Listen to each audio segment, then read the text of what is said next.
Bonjour à tous, je profite d'une sortie trail et de ce magnifique panorama pour vous faire cette petite vidéo et répondre à une question qui m'est très régulièrement posée. Comment gérer le stress avant la compétition? Et donc je vais plus particulièrement m'intéresser à la nuit qui précède la compétition, cette nuit qui très souvent est mauvaise parce que vous stressez, il y a l'anxiété, on se fait de multiples scénarios sur l'épreuve du lendemain et donc on ne trouve pas le sommeil. À savoir que ce phénomène, il est également accentué du fait d'avoir la volonté de se reposer, de se coucher tôt. On se dit, il faut absolument que je dorme, il faut absolument que je me repose. On ne trouve pas le sommeil, donc cela engendre de la cogitation, du ressassement, de l'agacement, on tourne en rond, on ne trouve pas le sommeil. Et donc finalement, cette nuit n'est pas du tout bénéfique. Il y a une étude qui a été menée sur des athlètes allemands qui démontre que plus de 66% de ces athlètes déclarent faire une mauvaise nuit la veille de leur compétition. Donc en effet, ils ont peur que cette mauvaise nuit ait un impact au niveau de leur énergie et qu'ils fassent une mauvaise performance lors de leur épreuve de course à pied. À savoir que cette étude a été poussée beaucoup plus loin puisqu'elle démontre même qu'il faudrait être privé de 36 heures de sommeil d'affilée pour qu'elle ait un réel impact sur votre performance. Donc c'est quelque chose qui est difficilement faisable. Et surtout, si vous respectez vos cycles de sommeil 15 jours avant votre épreuve, cette mauvaise nuit, la veille, aura aucun impact sur votre performance du lendemain.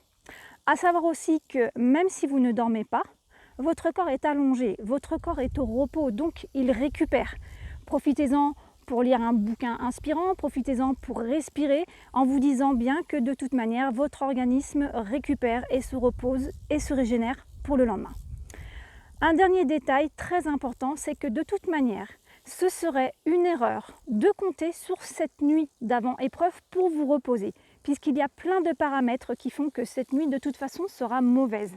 Ces paramètres, le premier, c'est le fait que très souvent vous n'allez pas dormir dans votre lit puisque vous dormez à proximité de votre lieu de compétition. Donc vous n'allez pas forcément avoir le matelas et la literie qui vous convient. Le deuxième, c'est que très souvent, c'est mon cas, on part avec les copains du club de course à pied pour faire la course ensemble. Donc on dort tous ensemble dans la même chambre et dans un dortoir. Donc forcément, il y a les paramètres sonores, ceux qui se lèvent, les téléphones qui sonnent, ceux qui ronflent, etc., etc. Ce qui fait que la nuit sera mauvaise. Et puis le troisième paramètre, très souvent les ultra-trails démarrent très très tôt le matin, 4h, 5h du matin, qui demandent de se lever donc aux alentours de minuit, 1h du matin, ce qui fait que votre nuit va être très très courte.